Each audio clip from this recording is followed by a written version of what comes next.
The pull sled had been sitting at the far end of the track since 8 in the morning, and by 2 in the afternoon, it had moved exactly as far as everything hitched to it deserved to move. That is to say, far enough for some, not far enough for others, and not at all for the two tractors that had broken traction in the wet clay and spun their rear tires down to bare ruts before the judges called the attempt. The track was a problem this year. 3 days of September rain had turned the Callaway County Fairgrounds pull strip, ordinarily a firm, packed clay surface that behaved predictably, into something closer to a shallow river bottom, the top 2 inches wet and flowing, the layer beneath dense and cold and gripping as a vice. It was the kind of surface that separated tractors by something other than horsepower, and most of the men standing at the rail knew it, even if they couldn't have said exactly why. Donnie Marsh knew it too, or thought he did. Donnie Marsh was 42 years old, and he ran Marsh Construction and Excavation out of Fulton, Missouri. And he had arrived at the Callaway County Fair that Saturday with a brand new International Harvester 1456 on a flatbed trailer, and an opinion of himself that the tractor seemed designed to confirm. The 1456 was the most powerful production tractor that International had brought to market in 1968, 131 horsepower, turbocharged diesel, a machine that made the ground shake when it idled and turned heads when it moved. Donnie had paid for it in June, driven it twice in July, entered it in 4 pull competitions that summer, and won 3 of them. The wet track was, in his assessment, good news for a machine like his. More grip, he had told the men standing around his rig before the pull started. You want ground that pushes back. He was wrong about that, but he didn't know it yet. Donnie's pull had gone first, which was his preference. He liked going first. He liked setting the standard that everyone else would fail to meet. He had backed the 1456 up to the sled hitch, dropped the drawbar pin, stood up on the platform so the crowd in the wooden grandstands could see who was driving, and then he had opened the throttle. The International screamed, 131 horsepower finding its RPM, the turbo whistling at the top of the power curve, the exhaust stack throwing black smoke against the gray September sky. The sled began to move. The crowd in the grandstands made the sound that crowds make when something large is doing what it is built to do. The rear tires of the 1456 were turning at high speed. High speed is what 131 horsepower demands, and the wet clay of the Callaway County pull strip was, at that moment, doing what wet clay does under a fast-spinning tire. It was letting go. The contact patch between a fast-turning tire and wet clay generates friction, and friction generates heat, and heat in wet clay does a specific and ruinous thing.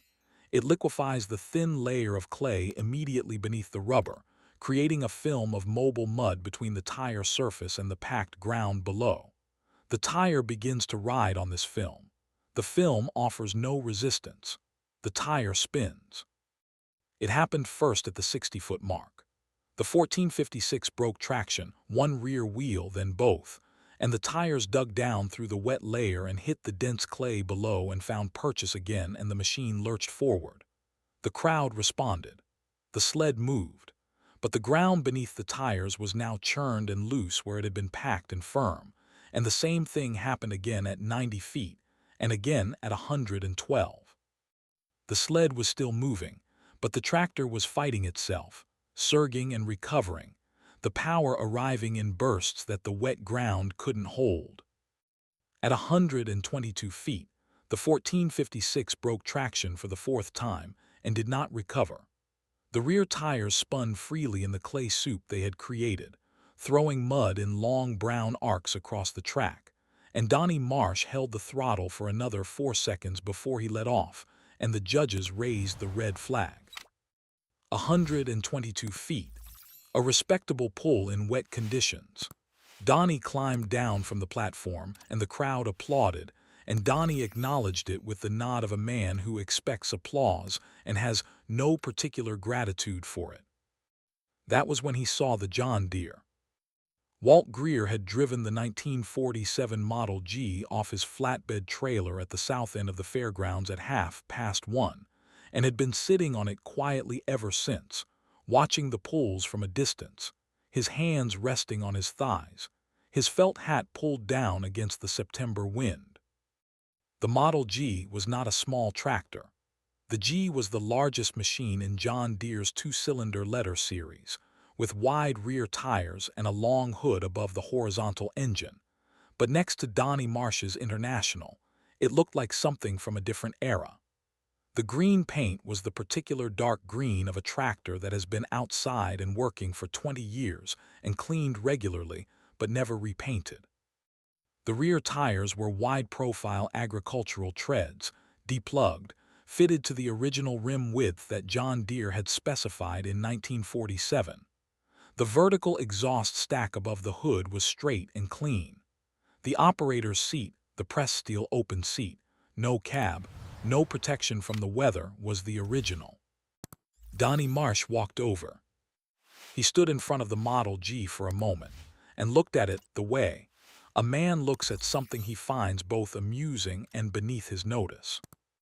"Walt," he said, "you're going to pull with that." "That's the plan," Walt said. Donnie looked at the tractor again. Then he looked at the crowd that had gathered around them, 40, 50 people, more coming, and he said what the crowd was already thinking, loudly enough that no one would miss it. "I'll give you $5,000 if that old Johnny Popper pulls past my mark." The crowd laughed. Not unkindly. Mostly it was the laugh of people who had seen the 1456 fight the wet clay for 122 feet and understood, or thought they understood, what it meant for a 40-horsepower two-cylinder to attempt the same track. Walt looked at Donnie for a moment. "You got $5,000 on you," Walt said. "I do," Donnie said. "All right," Walt said. If you've ever watched someone laugh at the wrong thing at the wrong time, subscribe to this channel. A new story like this one drops every week, and none of them end the way the crowd expected. Let me tell you about Walt Greer, because you need to understand the man before you can understand what happened next. Walt was 64 years old in September of 1968. He had farmed the same 280 acres in Callaway County since 1932, when his father had handed him the operation at a moment that required no ceremony. Walt had kept the farm through the Depression, through the war years when parts were unavailable and you repaired what you had with what you could find, through the post-war transition when everyone around him was buying bigger equipment and expanding and borrowing to do it. Walt had not expanded. He had not borrowed. He had farmed what he had, carefully and without drama, and the farm had stayed his because he had never asked it to be more than it was. He had bought the Model G used in 1951 from a neighboring farm that was liquidating. He had paid $400 for it, which was about what it was worth, and he had put it to work the following week.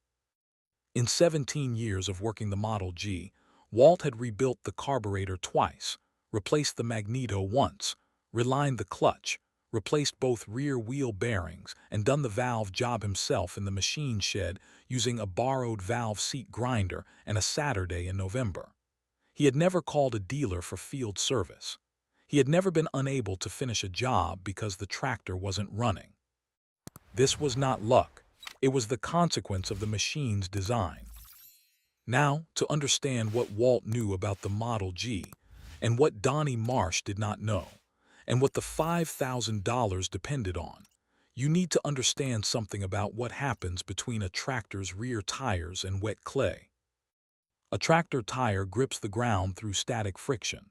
Static friction is the force that keeps two surfaces from sliding against each other, and it is always stronger than kinetic friction, the friction between two surfaces that are already sliding.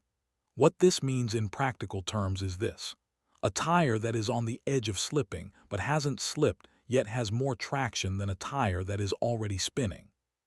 The moment the tire breaks loose and begins to spin, traction drops sharply and does not fully recover until the tire finds new purchase. High horsepower demands high RPM. High RPM means the rear tires are turning fast.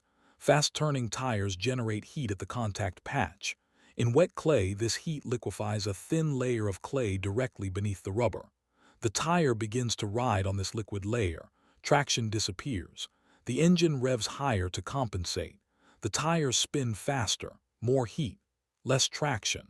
The cycle feeds on itself. This is what the Callaway County pull track had done to Donnie Marsh's International 1456 at 122 feet. The Model G did not face this problem, not because it was better engineered in some abstract sense. Because its engine ran at low RPM, its rear tires turned slowly. A slowly turning tire on wet clay does not generate heat. It presses the clay beneath it with steady weight. The clay compacts under steady weight rather than liquefying under heat and speed. Traction holds. Beyond that, the massive flywheel at the rear of the horizontal engine stored each combustion stroke and released the energy evenly, continuously, without the surge and spike of a high-revving engine trying to maintain its power band under varying load. The force that arrived at the drawbar arrived not in peaks and gaps, but as a sustained, smooth pressure. The tires never experienced the sudden jerk of a torque spike that would have overcome static friction and broken them loose. Walt Greer had not learned this from an engineering textbook. He had learned it from 17 years of pulling with the Model G in conditions that newer, more powerful tractors on neighboring farms quietly avoided. He had learned it the way farmers learn things about their machines, through the testimony of the ground itself, which is a more honest instructor than any specification sheet. He knew what the wet clay would do to the International. He had watched it happen at 60 feet, and 90, and 112, and 122. He knew what it would not do to the Model G. Walt pulled his registration card from the fair entry office, drove the Model G to the staging area, and waited his turn. The story of the $5,000 wager had spread through the fairgrounds in the way stories spread through county fairs, which is to say that within 20 minutes there was almost nobody at the fairgrounds who hadn't heard some version of it. The wooden grandstands were fuller than they had been for any pull that afternoon. People were standing 3 deep at the rail. Donnie Marsh stood near his International with his arms crossed, watching with the confidence of a man who has publicly committed to an outcome he considers inevitable. Walt backed the Model G up to the sled hitch slowly and deliberately, the way he did everything. He climbed down. He checked the hitch pin. He walked to the rear of the tractor and looked at the angle of the drawbar relative to the sled, the way he always checked before a heavy pull, not because he expected a problem, but because checking was part of how he approached work, and he saw no reason to change that today. He climbed back onto the seat. He checked the throttle setting. The carburetor needle had been adjusted that morning, 2 turns counterclockwise, opening the fuel mixture slightly for the dense, damp September air. Damp air is denser than dry air and requires a richer fuel mixture to maintain consistent combustion across the RPM range. He had been making this adjustment on damp September mornings for 17 years, and it required no particular thought. He looked at the track ahead, 123 feet of wet Missouri clay to beat. The ruts from the 1456's pull were still visible, 2 deep trenches where the heavy tires had churned through the wet layer and hit subsoil. Walt's line would run between them, on ground that had not been disturbed. He eased the throttle forward. Pop, pop, pop. The Model G engaged the load without drama. The chain between the drawbar and the sled hitch came taut with the slow certainty of something heavy finding its resistance and not being troubled by it. The rear tires, wide profile, deplugged, turning at the pace of a man walking with purpose, pressed into the wet clay and found what they were looking for. The sled moved. Not fast, not with the roar and surge of the International, not with the drama of 131 horsepower announcing itself to the grandstands. The sled moved the way water moves when a dam opens, steadily and without apology, at the pace of what is driving it. Pop, pop, pop. No change in the engine note, no change in the cadence. The flywheel turned at its own speed, storing each combustion stroke, releasing it evenly, and the tires turned at their own speed, which was slow enough that the wet clay beneath them had no reason to liquefy and every reason to hold. The pull sled's weight shifted forward as it was designed to do, increasing the resistance with each foot of travel. And the Model G responded to each increment of added load exactly as it had responded to the first, by continuing. At 60 feet, Donnie Marsh uncrossed his arms. At 90 feet, the man standing next to him said something, and Donnie did not respond. At 100 feet, the grandstands were making a different sound than they had made before, the sound of several hundred people arriving at the same realization at the same moment, which is not a loud sound at all. It is closer to silence with an undercurrent. Pop, pop, pop. The exhaust from the vertical stack rose in a thin gray line against the September sky. The rear tires laid clean, compressed tracks in the wet clay, no ruts, no churned mud, no evidence of slippage, just the even impression of a wide tire that had pressed rather than spun. At 122 feet, Walt was at Donnie's mark. The Model G continued. At 130 feet, Walt brought the throttle back and set the brake. He climbed down from the tractor. He walked to the rear and unhooked the chain from the sled hitch. He coiled the chain over his arm the way he always coiled chain, methodically, the same way every time. He did not look at the grandstands. He walked the chain back to the drawbar hook and hung it there. The judges confirmed the distance, 130 feet. 8 feet past Donnie Marsh's mark. Donnie Marsh paid the $5,000 in cash. He had brought it in an envelope in his jacket pocket, which told you something about how certain he had been when the morning had started. He didn't say much when he handed it over. Walt took the envelope without counting it and put it in his coat. "How did it hold traction?" Donnie said. It was not quite a question and not quite a concession. It was the sound of a man trying to understand something that had contradicted everything he thought he knew about horsepower and ground conditions and what winning looked like. "Tires don't spin if the engine doesn't push them fast," Walt said. Donnie looked at the pull track, at the clean compressed tire marks the Model G had left against the churned ruts of his own pull. He looked at the two sets of marks for a long moment. The evidence was as plain as anything he had ever seen and about as welcome. Then he got in his truck. He drove out of the fairgrounds before the afternoon events were finished. Nobody who was there remembered seeing him leave. He was just there, and then he was gone, and the $5,000 was in Walt Greer's coat pocket, and the grandstands were talking about what they had just watched.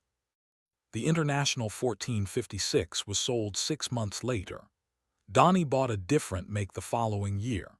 He never entered the Callaway County pull competition again, and he never mentioned that Saturday to anyone who had been there, which was unnecessary, because the story had already become the property of the county and did not require his participation to keep being told. Walt Greer used $4,800 of the money to pay off the last of his farm mortgage. He made the payment at the county bank in Fulton on a Monday morning 3 weeks after the fair, and the woman behind the desk gave him a paid receipt stamped in red ink. He framed the receipt and hung it on the wall of the machine shed, next to the original purchase papers for the Model G.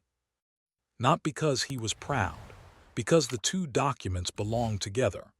A $400 tractor bought used in 1951 had paid off a farm in 1968. There was a logic to that, and Walt Greer was a man who appreciated logic. The Model G stayed in the machine shed.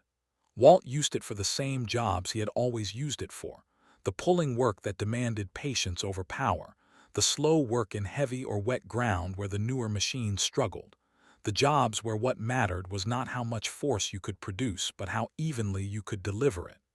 He fired it up twice a month regardless of need, keeping the engine moving and the seals alive, the way he had always done.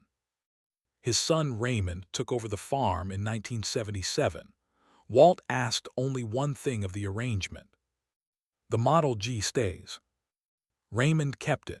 He still fires it up in the spring and fall, the way Walt showed him, the throttle forward slowly, the carburetor adjusted for the air temperature, the engine settling into its cadence and then holding it. Pop, pop, pop. The sound carries across the yard on quiet mornings, out across the Missouri bottomland fields that Walt Greer farmed for 45 years and paid for, in part, with one afternoon's patience on a wet clay pull track in September of 1968. The Callaway County Fair pull competition still runs every September. The tractors entered now produce 4, 5, 600 horsepower. The equipment is sophisticated and expensive and impressive in the way that large, expensive equipment is always impressive. The wet clay of the pull strip still does what wet clay has always done to fast-spinning tires on wet September afternoons in Missouri. And somewhere in a machine shed in Callaway County, there is a 1947 John Deere Model G that knows exactly what to do about that. That has always known, in the patient, mechanical way that honest machines know things, which is not through intelligence but through design. Pop, pop, pop. 2 cylinders, low and slow. 130 feet of wet Missouri clay, 8 feet past the mark that 131 horsepower couldn't hold. Donnie Marsh left before the afternoon was over, and nobody saw him go. Some silences are louder than anything that came before them. The 2-cylinder era at John Deere ended in 1960, when the engineers moved on and the salesmen moved on and the industry moved on. They were not wrong to. The new machines were more powerful, better suited for what agriculture was becoming, faster and bigger and capable of things the letter series never attempted. But wet Missouri clay in September does not read sales brochures.